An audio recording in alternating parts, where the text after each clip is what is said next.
Corporation से उनको Wednesday, Sunday और मंडे 3 दिन खुला रखने की परमिशन थी, विच इज़ अगेन यूजलेस। आप 3 दिन ही संक्रमित होंगे ऐसा तो कुछ नहीं है।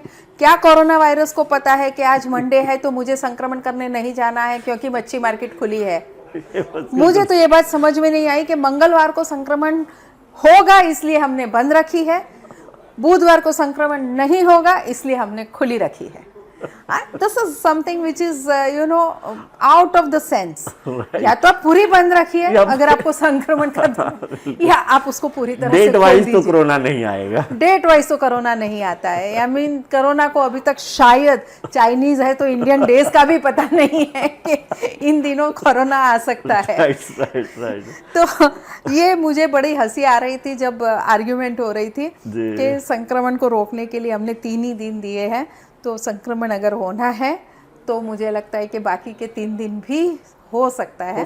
तो वो भी कमिश्नर ने बहुत पॉजिटिवली लिया है कि हम जरूर, हाँ उनको एक बहाना मिल गया है कि इस बहाने वो सबके एंटीजन टेस्ट करवा लेते हैं। तो बोले आप एंटीजन और तैयार है, बिल्कुल अच्छा है, उस बहाने हमारे स्क्रीनिंग हो रही है और ज्यादा स्क्रीनिंग हो जाएगा। मैं इसकी पूरी हिमायत करती हूँ, पर उन्होंने फिर वहाँ ये कह दिया कि आप सबका हम एंटीजन टेस्ट करेंगे और आपका एंटीजन टेस्ट के हिसाब से आपको बैठने दिया जाएगा। बिल्कुल सही है, वो तो उल्टा अच्छा है, बहुत ज्यादा अच्छा है, वो तो बहुत ज़्यादा अच्छा है। लेकिन कुछ इस तरह से लॉजिकल या सेंसिबल चीज़ें होती है तो ठीक बात है। अब ये तो सुन के मुझे भी खुद को बड़ी हंसी आई थी कि 3 दिन मच्छी मार्केट खुला है, 3 दिन बंद है। मुझे आपके MBMC की चेस द वायरस की कहानी अगर मैं आपको बताऊं तो इतनी हंसी वाली थी कि 2 बच्चे आते थे और वहाँ पे चूंकि वो मेरे पास भी आए थे तो एक घर के किसी एक सदस्य को बुलाते थे और उसका टेम्परेचर मापते थे और भी पढ़ते थे, बाकी किसी को तो चेक भी नहीं करते थे। वो बोलते थे कि बाकी कितने लोग हैं, सब ठीक है। इससे कैसे चेस द वायरस हुआ मुझे समझ में नहीं आता, मैं इस पे नहीं जाना चाहूंगा। नहीं, मैंने ये भी कहा था कमिश्नर जी से, मैंने कहा ये बंद करिए चेस द वायरस। वो वायरस को देने जा रही है क्योंकि वो ही ऑक्सीमीटर सबको सेम लगा रहे। अच्छा, खुद भी कोई ऐसा प्रोटेक्शन लेके नहीं जा रही है तो कुछ नहीं तो वो खुद तो लेके ही आएगी वायरस। सब बच्चे लोग जा रहे हैं, सब बच्चे जा रहे हैं। तो ये तो ठीक है, ये तो अच्छी बात है, एंटीजन टेस्ट होना चाहिए। दोस्तों कमोबेश जितने मुद्दे पे मुझे बात करनी थी जब मैं यहाँ पे आया, इन्होंने भले ही मुझे टाइम दिया था, आने के बाद मैंने देखा कि इनकी जो है कलेक्टर से बात हो रही थी और उनको ये सारी चीज़ वो बता भी रही थी कि सर P1 P2 और वो जो फेरी वाले लगा लेते हैं उसका क्या, उस तरह से तो और ये हो रहा है। दूसरा जो बात देखिए, पॉइंट की बात ये है कि P1 और P2 यानी एक साइड की दुकान अगर 4 दुकान खुली है तो जो उस दिन खरीदने वाले लोग होंगे वो 4 दुकान जहाँ पे खुली रहेगी वहीं पे जानबूझ के जाएंगे और दो लोगों की जगह 10 लोग जाएंगे। अगर दोनों साइड खुला रहता तो 2 लोग हर जगह चले जाते, तो डिवाइड हो जाता।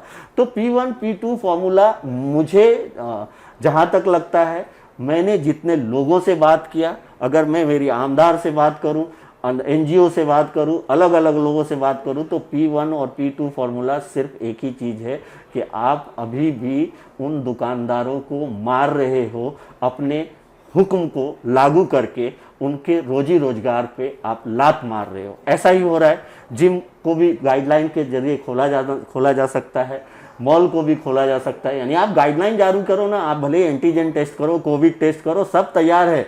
करने के बाद एक बार वो झंझट तो खत्म हो और लोग अपनी ज़िंदगी को फिर से जो है पटरी पे लेके आ पाए। तो दोस्तों जितनी मुद्दे पे मुझे बात करना था, गीता जैन यहाँ पे मुझे उस पर पहले से काम करते हुए दिखाई दी। उन्होंने अपनी सारी बातों पे अपनी प्रतिक्रिया दी। इसको ज़रूर आप समझिए और जहाँ भी कोई तकलीफ़ हो तो गीता जैन जी ने ये भी कहा है कि अगर किसी को तकलीफ़ होती है, शहर में जेन्युइनली कुछ प्रॉब्लम होता है, तो वो इनसे कांटेक्ट भी कर सकते हैं।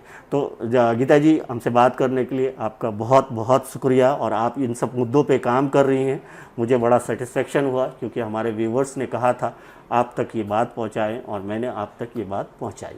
थैंक यू, धन्यवाद।